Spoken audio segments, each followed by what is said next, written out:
Des médicaments aux nouvelles modalités de traitement, la recherche sur le cancer du rein avance.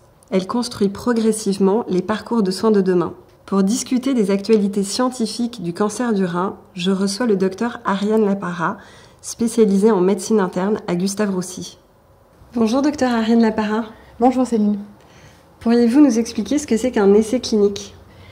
Alors, un essai clinique, ça correspond à l'ensemble des procédures et des parcours de soins qui sont mis en place pour évaluer un médicament dans le domaine de la cancérologie par exemple, mais ça peut s'appliquer à tous les domaines, dont l'objectif est de savoir si le médicament est bien toléré et efficace pour les tumeurs du rein par exemple. Dans les essais cliniques, il faut distinguer plusieurs phases dans le développement du médicament. Quand on parle d'essais cliniques, c'est qu'on est passé à l'étude du médicament chez l'homme, et donc on a fini les phases qu'on appelle précliniques, donc par exemple chez l'animal, typiquement la souris, le rongeur, le macaque, et pour lequel on a un rationnel pour dire cette molécule peut être efficace dans le cancer du rein par exemple. Et donc on débute avec les essais de phase 1, première phase, et ça va jusqu'à la phase 3 pour obtenir la validation du médicament par les autorités de santé. Donc en phase 1, on va proposer à un nombre de patients assez restreint de tester la molécule pour la première fois chez l'homme et d'évaluer sa tolérance. Surtout ça, l'important de la phase 1, c'est de déterminer la dose maximum tolérée. Une fois qu'on a acté que cette molécule est un profil de tolérance acceptable et qu'on a quelques signaux d'efficacité, parce qu'on a un effectif de patients assez faible, on propose de passer la molécule en phase 2, où là on essaye de déterminer la dose adaptée à un traitement et de voir s'il y a encore une fois des signaux d'efficacité sur un effectif de patients entre 100 et 300 habituellement. Une fois qu'on a un bon candidat, une molécule qui nous paraît adaptée, on la propose de passer en phase 3. Donc là, les phases 3, ça regroupe un nombre plus important de patients, en général de l'ordre du millier de patients, pour déterminer, là encore une fois, si elle est efficace et si le profil de tolérance est acceptable.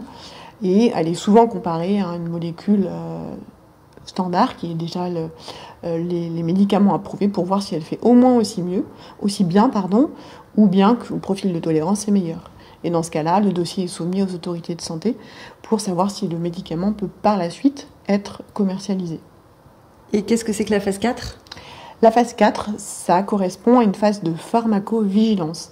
C'est-à-dire qu'on va étudier les effets indésirables de cette molécule sur le long terme. Ce que ne permettent pas les essais de phase 3, parce qu'ils sont en général conduits sur une période de 2 à 3 ans. Donc on a évidemment un profil de toxicité à court et moyen terme, mais il est important de suivre les molécules à distance puisqu'on peut s'apercevoir des années après la mise sur le marché d'une molécule qu'elle peut provoquer des effets indésirables. Donc ça, c'est le rôle plutôt du département des épidémiologistes et des pharmaciens de suivre la molécule sur le long terme. Quelles sont les dernières avancées cliniques en termes de recherche de cancer du rein ? Alors, les thérapeutiques dans le cancer du rein ont beaucoup évolué sur les dernières années. Il faut savoir que comparativement à d'autres types de cancers, les thérapeutiques type chimiothérapie ne sont pas prescrites parce qu'elles ne fonctionnent pas bien. Et donc actuellement, nous sommes surtout sur des molécules par comprimé, des thérapies ciblées qui vont jouer sur la vascularisation de la tumeur, pour faire très simple, et des perfusions d'immunothérapie pour booster le système immunitaire contre le cancer du rein. Donc ça peut être prescrit soit en association, soit que des perfusions d'immunothérapie, ou bien que des comprimés de thérapie ciblée. Ça va dépendre du type de cancer, du type de la maladie et du profil du patient actuellement.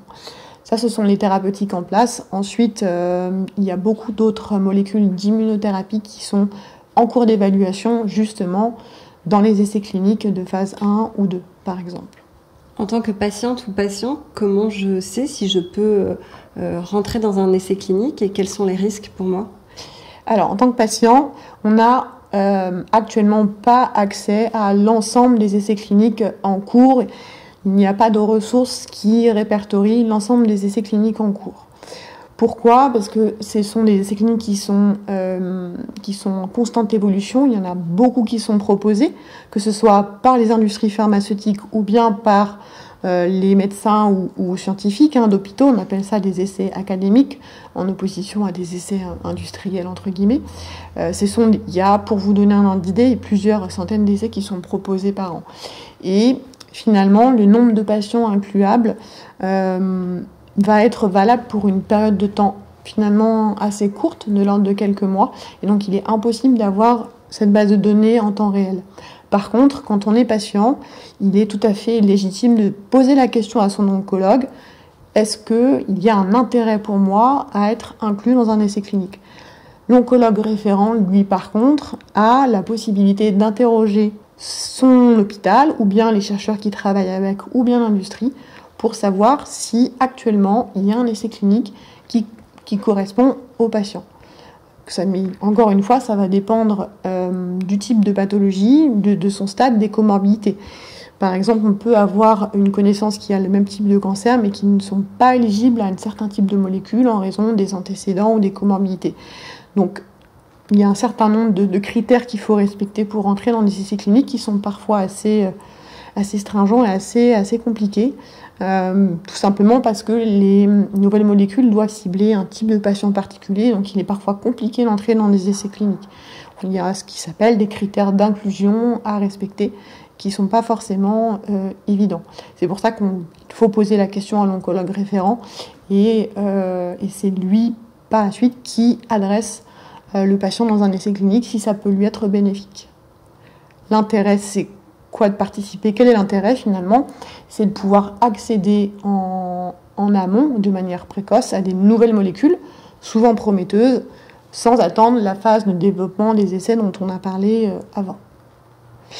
Et les risques, finalement, le pendant, c'est que on reste sur des nouvelles molécules, soit des associations de molécules connues dont on ne connaît pas le profil de tolérance. Et donc forcément, tout médicament peut exposer à des effets indésirables, et donc quand on participe à un essai clinique, on s'expose à un profil d'effet indésirable qu'on ne connaît pas forcément, et donc avant évidemment de rentrer dans un essai clinique, on est informé de la molécule, du risque potentiel d'effet indésirable attendu, bien sûr, et l'oncologue référent doit pouvoir vous expliquer ce qu'on peut attendre de cette molécule, que ce soit en termes de bénéfices, d'action, mais également de risques. Donc ça, c'est à mettre en balance. On pèse toujours évidemment la balance entre le bénéfice qu'on attend dans l'essai clinique et les effets indésirables attendus. Là, pour l'instant, on est sur de la médecine assez personnalisée. Finalement, il n'y a pas un essai clinique pour tout le monde, c'est un essai clinique pour un type de patient particulier, presque, je dirais, pour faire simple. Docteur Ariane Lapara, vous faites partie du département d'innovation thérapeutique et d'essais précoces de Gustave Roussy. Est-ce que vous pouvez nous raconter un peu votre quotidien? Oui, alors dans le département d'essais précoces, on s'occupe uniquement des phases 1, donc vraiment des molécules en phase précoce. Donc ce sont soit des nouvelles molécules d'immunothérapie qui sont prescrites pour la première fois chez l'homme, ou bien une association de traitements connue mais séparément, pour lequel on veut évaluer l'intérêt d'une association, par exemple. Donc en pratique, on est vraiment à l'interface entre l'industrie pharmaceutique qui a identifié une molécule prometteuse et souhaite pouvoir l'évaluer chez l'homme. C'est principalement l'industrie pharmaceutique. On a quelques essais académiques, par exemple à Gustave Roussy, qui viennent des laboratoires de recherche des laboratoires de recherche, donc des scientifiques et des médecins, mais principalement des laboratoires. Et puis le patient qui vient nous voir parce qu'il a utilisé ou épuisé, je dirais, toutes les lignes connues de traitement et pour lequel on peut proposer une alternative.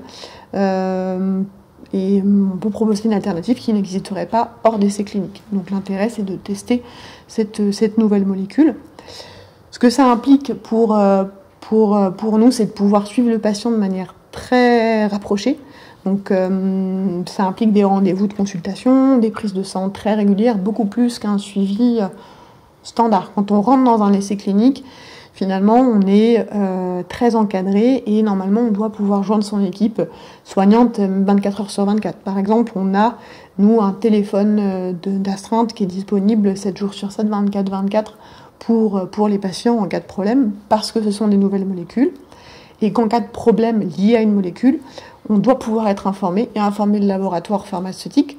Pourquoi ? Parce que si, par exemple, on a un effet indésirable grave en France, mais que la molécule est testée aux États-Unis, par exemple, il faut pouvoir dire « Attention labo, arrêtez les inclusions de patients, on évalue le profil pour savoir si la molécule est toujours viable. » Donc ça, il faut qu'on puisse être réactif là-dessus. Et le point de vue du patient, c'est vrai que parfois ça peut être assez lourd, parce que ça implique des allées-venues fréquentes à l'hôpital, des prises de sang, des évaluations. Et donc ça, c'est l'expérience patient. Donc voilà, tout ça, il y a évidemment beaucoup d'espoir dans ces nouvelles molécules qui, c'est vrai, permettent de stabiliser, voire de guérir certains patients pour lesquels on n'avait pas d'autre option thérapeutique. Et d'un autre côté, il y a cette lourdeur et ce profil d'effet indésirable qui n'est pas connu. Donc c'est le pratique le quotidien de la phase 1 à Gustave Roussy, en tout cas pour ma part. Et vous avez également construit l'unité mobile de soins d'urgence de Gustave Roussy. Comment vous jonglez entre les deux ? Alors, l'unité d'urgence, effectivement, on s'occupe de la gestion des effets indésirables, donc que ce soit une toxicité grave ou sévères qui peuvent survenir soit dans le cadre d'un essai, ou bien de molécules qui sont déjà connues, par exemple. Donc nous, on jongle avec le travail quotidien que sont les consultations, et on a également une ligne téléphonique d'avis joignable plutôt par nos collègues médecins. C'est vrai que les patients ne nous joignent pas directement, ils ont été évalués en général par les collègues. Donc nous, on peut répondre soit par téléphone, soit par mail, ou bien se déplacer au lit du patient quand ils sont hospitalisés. Et si le patient est chez lui, on peut lui proposer, par exemple, pour éviter le passage aux urgences, de venir dans le cadre d'un hôpital de jour sur des délais très courts, dans les 24-48 heures, pour justement évaluer le problème et proposer des solutions, justement pour éviter qu'ils finissent hospitalisés ou bien en urgence. C'est l'objectif de cette équipe mobile de toxicité et ces hôpitaux de jour qu'on a installés. Merci beaucoup. Merci.